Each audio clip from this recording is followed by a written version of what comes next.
تعالوا بقى نعمل مع بعض النهارده مبخرة سطح القمر. شايفين منتهى الرومانسية اللي في الدنيا يا جماعة. شكل جديد حبيت اعمله وتجربة جديدة ان شاء الله هتعجبكم. خلط مواد على بعض واستغلال كمان لحاجات اوريدي كانت موجودة عندي. لو بتحبوا الفيديوهات دي فالفيديو ده هيعجبكم جدا جدا. تعالوا اقول لكم عملت الكتلة اللي فوق دي ازاي وازاي طلعت بالنتيجة الحلوة اللي قدامكم دي. كل التفاصيل تعالوا نعرفها معاكم تسبيح ويلا بينا. ايه الحاجات اللي احنا هنحتاجها؟ هنحتاج المبخرة اللي قدامكم دي معمولة عادي جدا من الجبس. القالب بتاع الكورة. هنحتاج الريزن، انا هستخدم جرافيتي ريزن ومش فارق معانا النوع، استخدموا اي نوع ريزن عادي. وهيبقى معايا جبس، وهيبقى معايا الميزان، معايا الوان مايكا، معايا ادوات وفرش وحاجات كتير. وكمان ممكن لو ما عندكمش الوان مايكا تقدروا تجيبوا علبة مكياج رخيصة ورديئة وتخلوها للشغل بتاعكم. خلاص. علبة المكياج دي بتقوم بدور الوان المايكا. طيب اول حاجة هنبدأ نعملها ان احنا نوزن الريزن اللي احنا محتاجينه.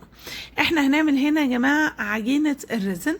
عجينة الريزن، بس النهاردة قررت ان انا اعمل معاكم عجينة الريزن اللي هي مخلوطة مع الجبس. هي عبارة عن جبس وريزن، وبنخلط الريزن مع المصلب. اولا الميزان طبعا بيبقى مقفول، نحط عليه الكوبايه فاضيه، نفتح الميزان نحط عليه كميه الريزن المطلوبه، بعدين نقفل الميزان نرجع نفتحه ونحط كميه المصلب المطلوبه حسب ما مكتوب على العبوه بتاعتكم. يعني مش من دماغنا ولا النوع اللي عند صاحبتي نسبتها كده يبقى انا زيها، لا، النسبه دي مكتوبه على العبوه. وبعد كده بقلبهم حلو جدا. طبعا بنقلب بشويش، انا مسرعه الفيديو. بنقلب حلو جدا لغايه ما بتروح الغيامه ويوصل لشفاف تاني نبدا نشتغل بيه. هنا بقى احنا هنبدا نخلط معاه جبس. طب الجبس نسبته قد ايه؟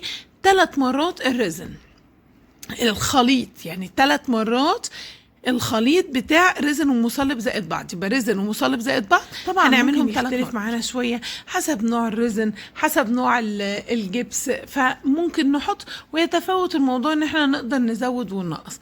انا ليه استخدمت هنا عجينه الجبس؟ اولا انا الصراحه يا جماعه كنت مفكره ان المبخره كلها انا هعملها بنفس الشكل بتاع سطح القمر دوت، بس لقيت الصراحه ان هي اخدت مني ريزن وانا مكنتش عايزه اعمل الكميه دي كلها.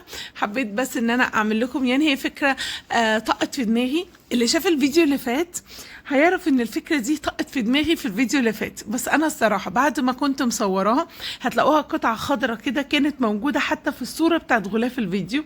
تمام. بعد ما كنت مصوراها جيت في المونتاج قطعت الجزئيه دي.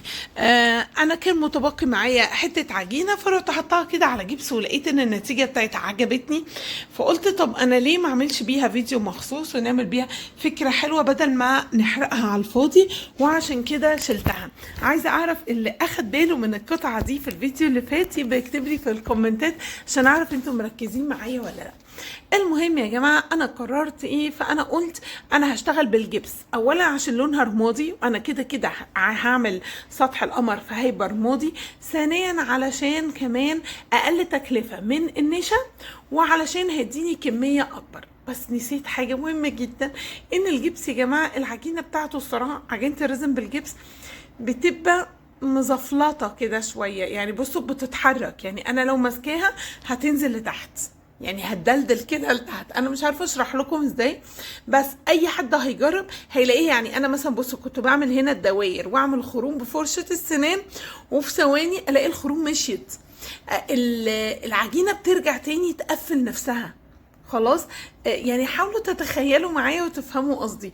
يعني انا لو حطيتها كده هتلاقوا لو انا موقفه النص دايره كده على حاجه هتلاقوا العجينه بتنزل لتحت.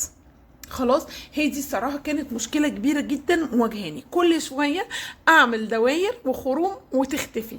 فانا في الاخر هوريكم الخروم والدواير والحاجات اللي انا ناويه اعملها. بس انا عايزه اقول لكم انا كنت قاعده جنب القطعه، كل ما الاقي انا هنا كنت بفتح الخروم بتاعه المبخره نفسها عشان اعرف اماكنها. انا بقى كنت قاعده جنب القطعه، كل ما الاقي ان العجينه مسكت نفسها شويه اقول خلاص بقى يلا اخرمها. كل ما اعمل الخروم وتمشي اجي بعد شويه تاني اتك عليهم لغايه ما سبتت وبطلت انها تتحرك معايا وتضيع الاشكال بتاعتي. خلاص. ف لو ما عندكمش مشكلة ان انتوا تشتغلوا بالنشا، فالصراحة النشا نتيجته افضل بكتير جدا جدا جدا واسهل في الشغل وهتدي معاكم نتيجة حلوة. بس زي ما قلت لكم انا كنت عايزة اعمل لكم مرة بقى الفيديو بالحاجة الاوفر والحاجة اللي هتدينا كمان كمية اكبر، بس انتوا بقى قرروا تستخدموا اللي تستخدموه.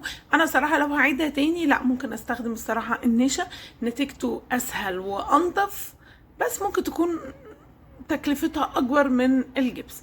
المهم ان انا فضلت وراه اعمل في الكور بتاعتي واعمل في الخروم. كل ما لو ما عندكمش الادوات اللي عندي دي فممكن ظهر فرشة سنان، ممكن ظهر قلم، ممكن ظهر دوروا بقى ظهر فرشة، ممكن تدوروا في حاجات كتير جدا عندكم بحيث ان انتوا تطلعوا حاجات مختلفة احجامها. ممكن شايفين يا جماعة انا كنت بخربش بفرشة سنان قديمة ازاي كل الخروم دي بتروح. اهي شايفين قدامكم ازاي العجينة بتقفل كل الخروم تاني، فارجع عيد لغاية ما الصراحة زهقت وطلع عيني. فلو انتوا هتشتغلوا برضو بعجينة الجبس، الجبس والريزن اشتغلوا بيها، بس استنوا عليها لما تنشف، يعني انتوا تتعبوش نفسكم زي كده، انتوا حطوها ولما تتقل شويه اشتغلوا عليها. بس خدوا بالكم طبعا انها لازم تكون برضو مازالت طريه علشان تدي شكل معانا حلو. طيب انا بعد ما هقعد اعمل الخروم 60,000 مرة هجيب بعد كده الوان مايكا، واللي ما عندهوش الوان مايكا زي ما قلت لكم تقدروا تستخدموا الوان مكياج قديمة، او اشتروا علبة مخصوص رخيصة ورديئة علشان تستخدموها براحتكم. وبدأت ان انا الون الخروم بتاعتي دي باسود. انا قلت ايه، انا يمكن لما الون الخروم ما تقفلش، وفي الاخر انا كنت حابة اوريكم انا هعملها ازاي، وهقعد انا بقى استناها براحتها لما تنشف ابدا انا اعمل فيها الشكل اللي انا عاوزاه. المهم ان انا عملت الخروم وهرجع اظبطها اكتر وبالوان المايكا. حطيت الوان مايكا اسود على اوف وايت عشان يدي مفضط كده شويه، وبدات الون الشكل بتاعي كله زي ما انتوا شايفين كده. وبعد كده هرجع الون الخروم تاني. ممكن اكون انا غمقت القطعه شويه، ممكن انتوا يعني تفتحوها، فمش عارفه. انا صراحه كان كل تفكيري انا ازاي الحق اعمل الكور قبل ما العجينه تقفلها تاني. زي ما انتوا شايفين بصوا يا جماعه الكور قفلت ازاي. هرجع اعيدها تاني، والحمد لله في الاخر انا توصلت للمعجزه ان انا عملتها كده الخروم اهي. وطبعا زي ما قلت لكم قعدت وراها كتير صراحه لغايه ما نشفت تمام، ومخرمه الخروم بتاعه المبخره اساسا. فكنت عايزه لسه اعمل الجزء التاني، وطبعا انا قلت انا استحاله اعمله عجينه تاني خلاص. وبرده عشان ما ازودش التكلفه وكميه الريزن، فجات لي فكره ان انا طب ما الونه اسود. وبعدين لما اتكلمت مع بنوتي فرح فقالت لي خلاص بقى انت هتلونيه اسود هيبقى حلو قوي، حطي فيه كمان ستارز ان احنا نعمله كانه الفضاء. فده اللي انا عملته. انا بدات الونه. عايزين تلونوه بقى بسفنجه، عايزين تلونوه بفرشه زي ما انتوا عايزين. انا صراحه بعد ما لونته بسفنجه مشيت عليه بفرشه للامانه يعني خلاص. وبعدين جبت فرشه سنان قديمه برضو انا مخصصاها للشغل ده، حطيت فيها حبه ابيض مايكا ابيض اكريليك، وبدات اعملها بايديا كده عشان تعمل الطرطشه اللي انتوا شفتوها.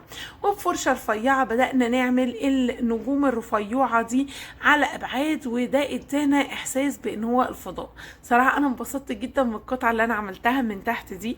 بدات ان انا اشوف بقى بصوا في حتت فارقه كده، وبدات ان انا اسودهم قوي زي درجه سواد الفضاء عشان يبقوا مربوطين ببعض.